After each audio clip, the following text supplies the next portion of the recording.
You know, Matt Burnett, Animat, recently did a video where he kind of pondered the question as to why why certain animated films lately from places like Illumination, DreamWorks, Blue Skies, Sony Pictures Animation, eh, and whatever animation studios are out there.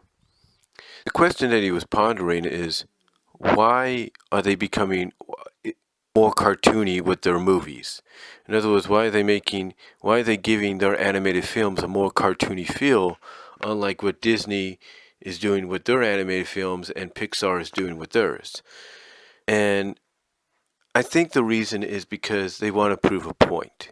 They want to prove that you can have a great animated film, you can have a decent animated film, but you can also have the zaniness and wackiness of an animated cartoon series or an animated cartoon short. I think that's what they're trying to do. They're trying to prove that you can have a movie that's just as popular, just as big, and just as good as, let's say, Frozen, but you can still have the zany and wackiness of a Looney Tunes short or a Tex Avery short contained within. And I believe that's why we have the films that we do with things like Cloudy with a Chance of Meatballs 1 and 2, the Trolls movie, Sing, the Ice Age movies, Minion movies, the Despicable Me movies, this upcoming Smurfs movie. That's why you have these zany, wild outtakes moments, cartoony moments in those movies, because they want to show that these films can be just as good, but they can also have the wacky moments. I mean, even Sing obviously has it. We know that. We could see it. They're trying to prove that they can be just as wacky and as cartoony as, let's say, a Tex Avery cartoon, but they can also contain that within a good movie and a good story with good characters and a good message. And I'm not saying it's everybody's cup of tea. Obviously, for Matt, Animat, it's not really his cup of tea. I mean, he'll sit back and enjoy the movie if it's good, even if it has its cartoony outtakes or cartoony zaniness and what have you. But mostly it seems, with all respect, Animat, you're more into the animation feature films that are taken as seriously and treated as seriously as a live action film.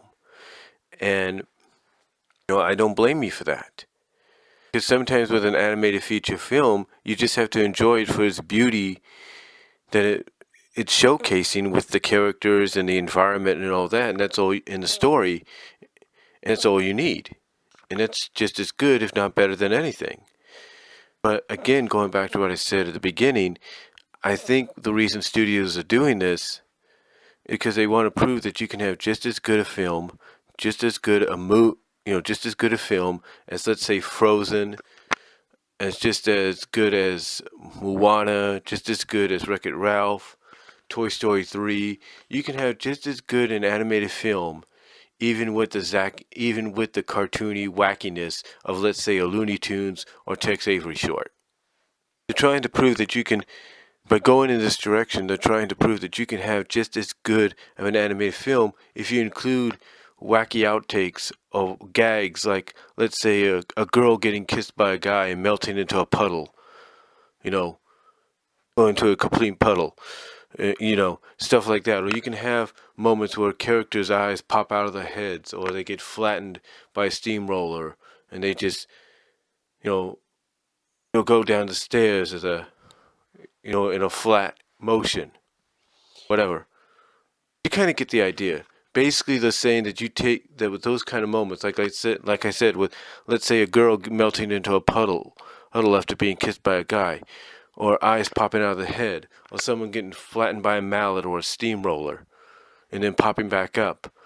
That is what these studios are trying to prove, that you can have these kind of moments in an animated film, and it can be just as popular, just as financially successful, and just as impactful as anything Disney and Pixar have put out together, or put out combined, I should say. And, that's why you see these elements in movies like Sing. That's why you see elements like this in Trolls and in the Cloudy Cuddy with a Chance of Meatballs series, movie series. That's why you see it in, in the Minions movies and the Despicable Me movies. It's because they're trying to prove a point. They're trying to prove a point that you can have your Frozens, you can have your Wreck-It Ralphs, you can have your Moanas, you can have your Tangles, and they could be popular and just as good and all that, and make big box office money. But you could also have something just as good and impactful and financially successful even if you include the zany wild takes of a Tex Avery cartoon of the past. I think that's why we have studios like Illumination, DreamWorks, Blue Skies, Sony Pictures Animation going in this direction, going, with this decision. Even Warner Brothers is doing it as well with some of their movies like Storks and what have you. And here's what's even crazier. Disney is not innocent either. Disney has proven in the movies that I've mentioned in comparison that they too can go in a cartoony direction and have cartoony Tex Avery, well, not as much Tex Avery, but kind of cartoony gags, squash and stretch moments, if you will. They've proven it with movies like Frozen. They've proven it with movies like Wreck-It Ralph. They've proven it with Tangled and Big Hero 6. So Disney is not innocent in this, okay? They're just as guilty, well, maybe not as guilty lately as all the other studios, but they have had their share. So we can't just say Disney is innocent in all this, and neither is Pixar. Pixar also has some of the zany wild takes, gags and all that, so we can't say that Pixar is innocent either. But I will admit that unlike everybody that Matt has mentioned, I have mentioned, Disney and Pixar, they may be just as guilty, if not maybe a little guilty of it as well.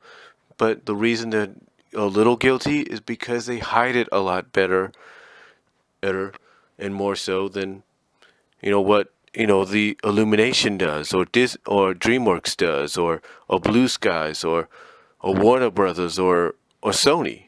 They hide it a lot better. They don't showcase it as much. And I think that's what helps Disney and Pixar, dominate the animation field when it comes to feature films.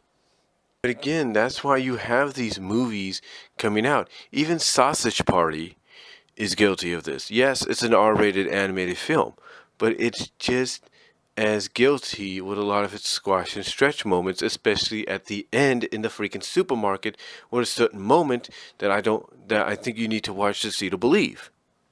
But the point is, I understand where Matt Burnett Animat is coming from. I do. But I believe, again, I sound like I'm repeating myself here, and I do apologize, but I believe the reason this happens is because studios want to prove that you can have just as good of an animated film like Frozen, even with zany, wild takes of a zany, wild, cartoony, squash and stretch, lustful melting into a puddle, eyes popping, whatever gag, whatever other Looney Tunes Tex Avery gag is out there, incorporated into it. It could be just as good as as it is without. So that's basically why you have a lot of these movies with this kind of